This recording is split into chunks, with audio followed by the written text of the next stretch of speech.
ሀገሪቷና ህዝቦቿ ላይ የማይቀና አልነበረም።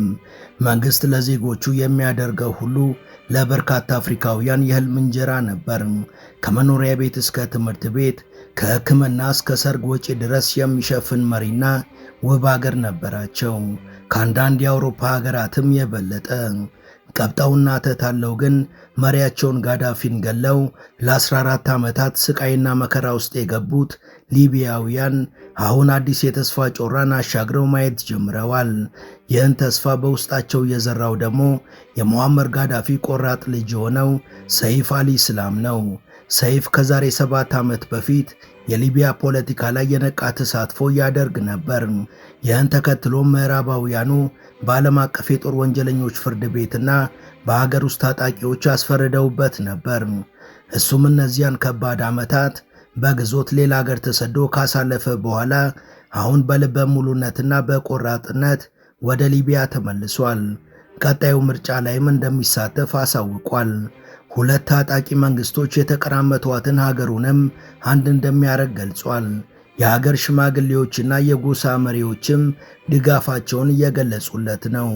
ጋዳፊን አስገድለውና ሀገሪቷን መንግስት አልባ አድርገው አንጡራ ሀብቷን እንዳሻቸው እየዘረፉት ያሉት ምዕራባውያንም የጋዳፊ ልጅ ዓላማና በህዝብ ያገኘው ድጋፍ ከፍተኛ ስጋት ውስጥ ከቷቸዋል። Modern representative democracies in the West have fallen far short of the ideal of participation and rule by the people.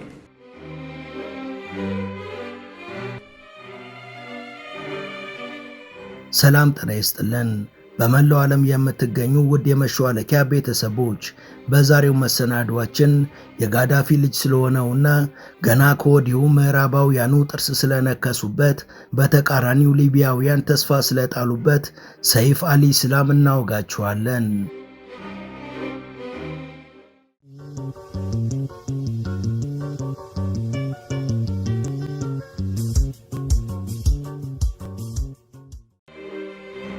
ሊቢያ ለዘለቄታው በትርምስና ጋዳፊን በመናፈቅ መካከል ተጣብቃ እየኖረች ነው።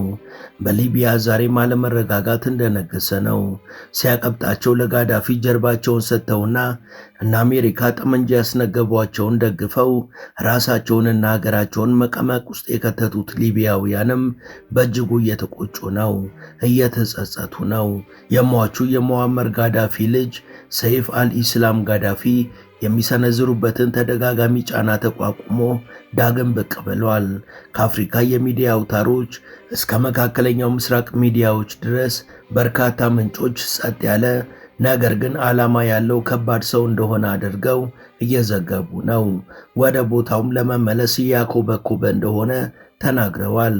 አባቱ አላግባብ በግፍ ከተገደሉ ከ14 ዓመት በኋላ ሰይፍ አልኢስላም እንደተሰደደ ሰው ሳይሆን እንደ ተፎካካሪ ሆኖ ብቅ ብሏል። አሁን ላይ ሀገሪቷ በሁለት ቦታ ተከፋፍላለች። የውጭ ኃይሎችም ዳርና ዳር ሆነው ገመዱን ይጎትታሉ። ህዝቡም በእጅጉ ተዳክሟል።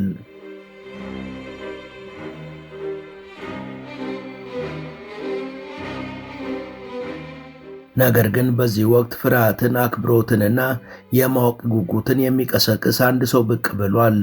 ሊቢያ እጅግ ቆራጥ በሆነው ልጇ መሪነት ዳግም አንድነትን ልታገኝ ትችላለች ብለው ሊቢያውያንም ተስፋ አድርገዋል። ከጋዳፊ ሞት ጀምሮ እስከ ዛሬ በሊቢያ ማንም የእሱን ያህል ቆራጥና ትልቅ ዓላማን ያነገበ ፖለቲከኛ መጥቶ አያውቅም።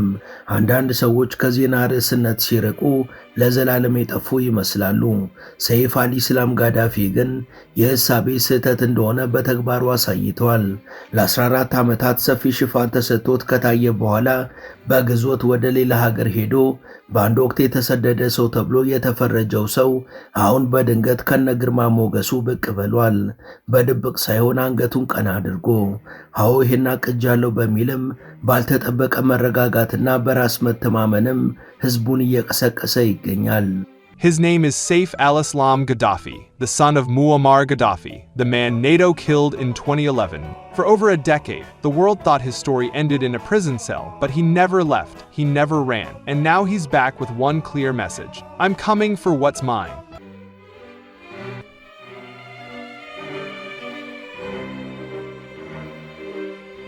በሊቢያ አየር ውስጥ የሆነ ነገር እየተቀየረ እንደሆነ የሀገሪቷ ሕዝብ አምኗል። የአሸዋ አውሎ ንፋስ ከመምጣቱ በፊት ያለው ውጥረት የበዛበት ያርምሞና ይሳካ ይሆን የሚል የጉጉት ጸጥታ በመላው ሊቢያውያን ዘንድ ሰፍኗል። በተለይ አሁኑ ደግሞ ካውሎ ንፋሱ የሚለየው ይህ ሰው ያቀደው ይሳካል ወይ የሚለው ጉጉትን ማዘሉ ነው። ከ10 ዓመታት በላይ ሊቢያ በፖለቲካ አጣብቂኝ ውስጥ ኖራለች። መንግስታት ስማቸውን ከማስታወስ በበለጠ ፍጥነት የሚነሱና የሚወድቁባት ምድር ሆናለች። የውጭ መልእክተኞች ሰላምን ቃል ገብተዋል። ታጣቂ ቡድኖች ጥበቃን ቃል ገብተዋል። ዜጎች ግን ሁለቱንም አላገኙም። የውጭ ኃይሎች እንኳን ሰላምን ሊያሰፍኑ የሀገሪቷን ሀብትና ነዳጅ ተከፋፍለው በጠራራ ፀሐይ እየዘረፉ ነው። በዚህ ሁሉ ውጥንቅጥ ውስጥ አንድ የታወቀ ፊት ወደ መድረክ ሲመጣ ሊቢያውያን በደስታ ጮቤ ረግጠዋል። የዚህ ልጅ አባት የሆነው ጋዳፊ የሰራው ታሪክ በታሪክ መጽሐፍ ላይ ያለ አንድ ምዕራፍ ብቻ አይደለም። ለአዛውንት ሊቢያውያን ደሞዝ የሚታወቅበት፣ ነዳጅ ርካሽ የነበረበት፣ ትምህርትና ሕክምናም ነፃ የነበረበት ጊዜ ነበር።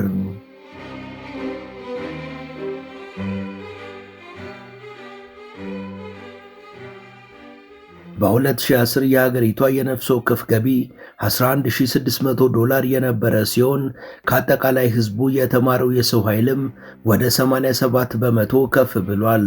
በብዙ ነገሮችም ሊቢያ ከአፍሪካ ቀዳሚ የነበረች ሲሆን ከበርካታ የአውሮፓ ሀገራትም ትበልጥ ነበር።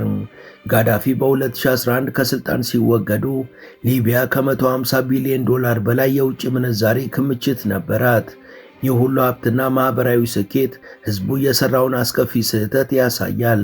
አሁን ላይ ያሉት የአገሪቷ ወጣቶችና ጎልማሶች ደግሞ በኩራትና በመራራነት የሚነገር የአባቶቻቸው ታሪክ ውስጥ ነው ያደጉት። ሰይፍ አልኢስላም ሊቢያን በራሳችን መንገድ እንገንባ ብሎ ብቅ ሲል ህዝቡ ዳግም ነፍስ ዘርቷል። አሁን ላይም በጥርጣሬ፣ በተስፋ፣ በስጋትና አልፎ ተርፎም እንግዳ በሆነ ናፍቆት ውስጥ ነው የሚገኘው። ከዓመታት የምዕራባውያን ጣልቃ ገብነት በኋላ ሊቢያውያን ክብር በሌለው በውሸት ዲሞክራሲ ስም ወረራ እንደተፈጸመባቸው ተረድተዋል። ለዛም ነው ከመሃላቸው የወጣው ሰይፍ አልኢስላም ስለ ሉዓላዊነትና ያለ ቁጥጥር ስለሚደረግ አንድነት ሲናገር ቃላቱ ለነሱ የተለየ ትርጉም ያለው።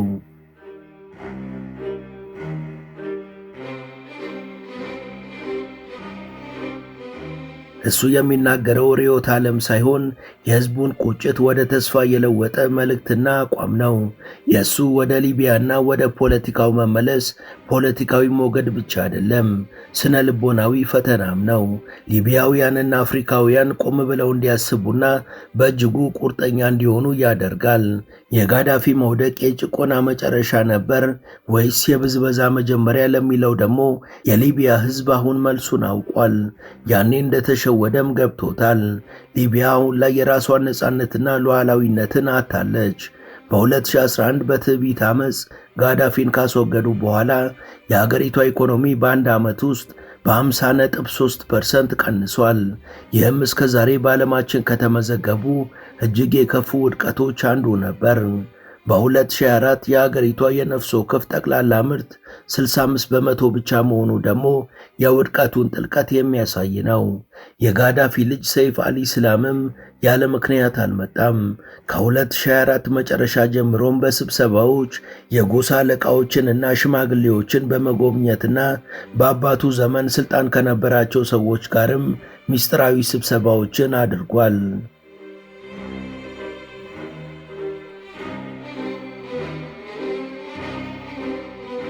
በሊቢያ ስልጣኑ አሁንም የምዕራባውያኑ ነው። ሰይፍ ከሊቢያ ጎሳዎች ዘንድ እምነታቸውን ማግኘት ከቻለ ከየትኛውም የምርጫ ሳጥን በበለጠ ፍጥነት ሀገርን መገንባት ያስችለዋል። ይህ የድሮ ዘመን ፖለቲካ ቢመስልም ጥልቅ የአፍሪካ ባህል የሆነ ተዛማጅነት ያለው ስሜታዊና መንፈሳዊ ባህል ነው። ሰይፍ አልኢስላም የአባቱን ሊቢያ ለመመለስ ቃል አይገባም። አሁን ላይ ያለውን ጥንቅጥ ለማሻሻል ግን ቃል ይገባል። የድሮውን አረንጓዴ ዘመን በኩራት ቢጠቅስም መልእክቱን በአንድነት በሉዓላዊነትና በፓን አፍሪካኒዝም ቋንቋ ነው እያቀረበ ያለው። ተወደደም ተጠላም በአፍሪካ የጋዳፊ ውርስ ራስን መቻልና በራስ ጥረት መበልጸግ ነው። ጋዳፊ የአፍሪካን አንድነት አጥብቆ የሚደግፍ መሪ ነበር። የአፍሪካ ህብረት እንዲመሰረት ትልቅ ሚናን ተጫውቷል። አልፎ ተርፎም ለድሃ የአፍሪካ ሀገራት የአባልነት መዋጮ በመክፈል ለአፍሪካ የተባበሩት መንግስታት ህልሙ ድምፅ እንዲያገኙ ጥረዋል። ውድ የመሿለኪያ ቤተሰቦች ይህን ዘገባ እዚህ ድረስ ከተከታተላችሁት ቻናሉ የበለጠ እንዲያድግ አንድ ጊዜ ሰብስክራይብ እንድታደርጉ አስታውሰን ተረካችንን እንቀጥል። ይህ የጋዳፊ ፓን አፍሪካዊ ራዕይ አሁን ሰይፍ አልኢስላም የሳህል ቀጠና ሀገራት ከሆኑት ከማሊ ከቡርኪና ፋሶና ከኒጀር ጋር የሚያደርገውን ትስስር የበለጠ ያጠናክረዋል። እነዚህ ሀገራት በቅርቡ ከምዕራባውያን ቁጥጥር ራሳቸውን ነፃ አድርገዋል። ሰይፍ አልኢስላም ራሱን እንደ ድሮ ቅርስ ሳይሆን እንደ አህጉራዊ መነቃቃት አካል አድርጎ እያቀረበ ነው። ሰይፍ ከባድ ሸክሞችን ተሸክሟል። ዓለም አቀፍ የጦር ወንጀለኞች ፍርድ ቤት በ2011 ዓመፅ ወቅት በተፈጸሙ ወንጀሎች ምክንያት የእስር ማዘዣ አውጥቶበታል፣ ያውም በውሸት። በሊቢያ ፍርድ ቤት ደግሞ በተመሳሳይ መልኩ በውሸት ክስ በ2015 የሞት ፍርድ ተፈርዶበት ነበር። በወረቀት ላይ እሱ ወንጀለኛ ነው። ነገር ግን ፍርድ ቤቶች በማይሰሩበትና ሕጎች በታጣቂ ቡድኖች በሚተገበሩበት ሀገር ውስጥ በወንጀለኛና በምርጫ ተወዳዳሪ እጩ መካከል ያለው መስመር ቀጭን ነው። ለብዙ አፍሪካውያን አይሲሲ የምዕራባውያን የፖለቲካ መሳሪያ እንጂ ፍርድ ቤት አይደለም። ሀገራቸውን ያፈረሱት ምዕራባውያንም ዛሬም እንደለመዱት ለሊቢያውያን ስለ ስነ ምግባር ሊያስተምሯቸው ሲሉ ሊቢያውያንም ጀርባቸውን ሰጥተዋቸዋል። ምክንያቱም ዓለም አቀፍ ተቋማትም ሆነ የነሱ ስነ ምግባር የነሱ ፖለቲካ መጠቀሚያ መሳሪያ እንደሆነ አውቀዋልና።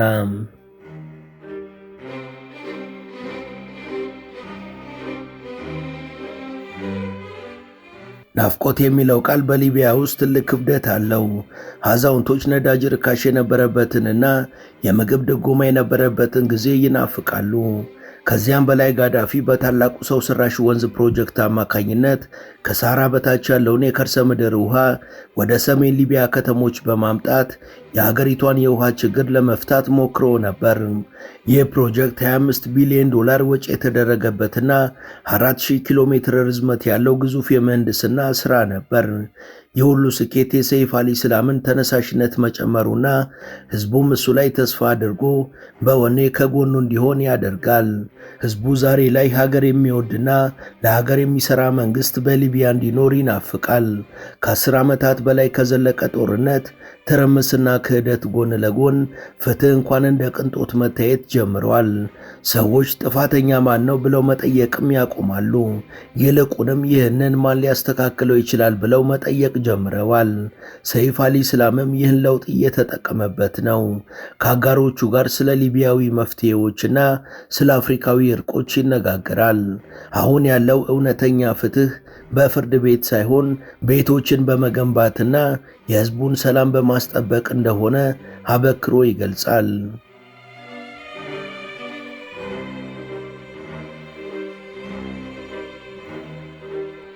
ዛሬ ላይ ሊቢያ አንድ በርና አንድ መንግስት ያላት ሀገር አይደለችም፣ ላብራቶሪ ናት። ሁለት ተቀናቃኝ መንግስታት፣ በምስራቅ ያለው የቶብሩክ መንግስትና በምዕራብ ያለው የትሪፖሊ መንግስት፣ በደርዘን የሚቆጠሩ ታጣቂ ቡድኖች፣ የክልል ኃይሎችና ደላሎቻቸው እንዲሁም የነሱ ቀለብ ሰፋሪ የሆኑ በርካታ የውጭ ሀገራት መንግስታት አሉ። ሁሉም ሰላምን የሚፈልጉ አስመስለው በስውር ለዝርፊያና ይዞታቸውን ለማስፋፋት ይዋጋሉ። ሰይፍ አልኢስላም ዋና ከተማዋን በወታደራዊ ኃይል ለመውረር እየሞከረ አይደለም። አካሄዱ ቀርፋፋ፣ ጸጥ ያለና የቀዶ ጥገና ይመስላል። ጦር ሰራዊትን ሳይሆን ከህዝቡና ከጎሳዎች ጋር ግንኙነትን እየገነባ ነው። እርቅን እንጂ አብዮትን እያቀጣጠለ አይደለም። የጋዳፊን ራዕይ ከሊቢያ አልፎ በሚያስተጋባ ቋንቋ እያቀረበ ነው፣ ያውም በፓን አፍሪካኒዝም ቋንቋ።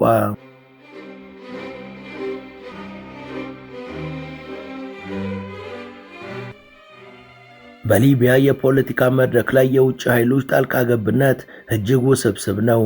ቱርክና ኳታር በዋነኛነት በትሪፖሊ የሚገኘውን መንግስት ይደግፋሉ። ቱርክ ወታደራዊ ድጋፍ በመስጠትና ከሊቢያ ጋር የባህር በር ላይ ስምምነት በመፈራረም በምስራቅ ሜዲተራኒያን የራሷን ጥቅም ለማስጠበቅ ትጥራለች። በሌላ በኩል ደግሞ ሩሲያ፣ የተባበሩት አረብ ኤሚሬትሶችና ግብፅ በምስራቅ ሊቢያ የሚገኘውን የጦር መሪ ኻሊፋ ሀፍታርን ይደግፋሉ። ሩሲያ በቅጥረኛ ወታደሮች አማካኝነት ወታደራዊ ድጋፍን ትሰጣለች። ግብፅ ደግሞ የሊቢያ ድንበር ደህንነትንና የሀፍታርን ኃይል ማጠናከር ትፈልጋለች። እነዚህ ሁሉ ተዋናዮች በሊቢያ የዘይትና የጋዝ ሀብት ላይ ፍላጎት የላቸውም። ሰይፍ አልኢስላም የሚናገረው ሉዓላዊነት የሚለው መልእክት እነዚህን የውጭ ጣልቃ ገብነቶችን ለመቃወም እንደ መሳሪያ ሆኖ ያገለግላል። ምዕራቡ ዓለም ሊቢያን እንደወደቀች ሀገር ሲመለከት፣ አፍሪካ ግን ሊቢያን እንደ ቆሰለ አንበሳ ነው የምታያት። ሰይፍ አልኢስላም ከማሊ ከቡርኪና ፋሶና ከኒጀር ጋር ራሱን በማስተካከል የድሮ ቅርስ ሳይሆን የአህጉራዊ መነቃቃት አካል መሆኑን እያሳየ ነው። የሚገነባው ትርክትም ከዚህ የመነጨ ነው።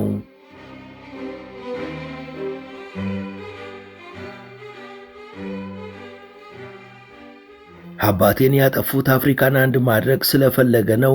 ሊቢያን ያጠፏትም ሀያልና የበለጸገች ስለነበረች ነው። አሁን ላይ ግን ችላ ያሏት አፍሪካ እንደገና እየተነሳች ነው። ሊቢያም ከሷ ጋር ትነሳለች በማለትም የጋዳፊ ልጅ ሰይፍ አልኢስላም ተናግሯል። በእርግጥ አፍሪካ አሁን የተማሪነት ሚናዋን ጨርሳለች። ዓለም አቀፉ ማህበረሰብም የጋዳፊ ልጅ ስልጣን ሲይዝ ዝም ብሎ አያጨበጭብም። ማዕቀቦች፣ የስም ማጥፋት ዘመቻዎች፣ የተሳሳቱ መረጃዎችን አሽጎድጉደው ሙሉ የጨዋታውን ሂደት ሊቀይሩ ይጥራሉ። በሊቢያ ውስጥ ከትርምስ የሚጠቀሙ ታጣቂ ቡድኖችም በቀላሉ እጅ አይሰጡም። ነገር ግን የሰይፍ አልኢስላም ምስጢራዊ መሳሪያ ማንም ባልጠበቀው መልኩ እውን ሊሆን ይችላል። ከዓመታት ጦርነት በኋላ አሁን ላይ ሰዎች ለመዋጋት በጣም ደክመዋል፣ ለመቃወም በጣም ከስረዋል። በጥሩ ሁኔታ እስከተመራ ድረስ ማን ይምራ ማን ግድ የላቸውም። አሁን መድረኩ ለቀጣዩ ሁነኛና ቆራጥ መሪ እየተዘጋጀ ነው።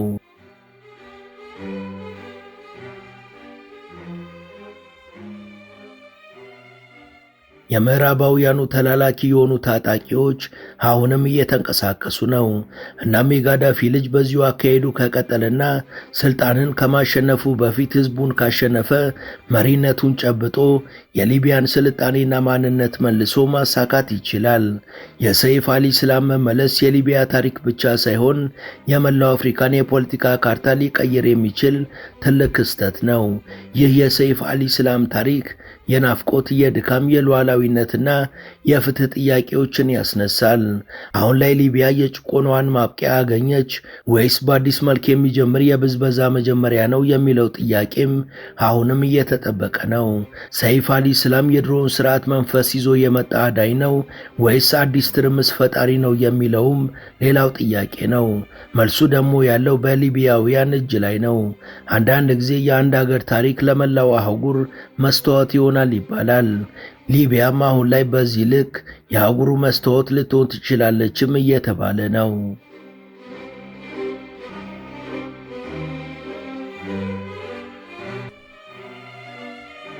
ውድ የቻናላችን ቤተሰቦች ለዛሬ ያሰናዳንላችሁ ይህን ይመስል ነበር። እስከ ዝግጅታችን ፍጻሜ አብራችሁን ስለነበራችሁ ከልብ እናመሰግናለን። በቀጣይ ቢሰሩ የምትሏቸውን ርዕሰ ጉዳዮች ብትጠቁሙን ደስ ብሎን እንቀበላለን።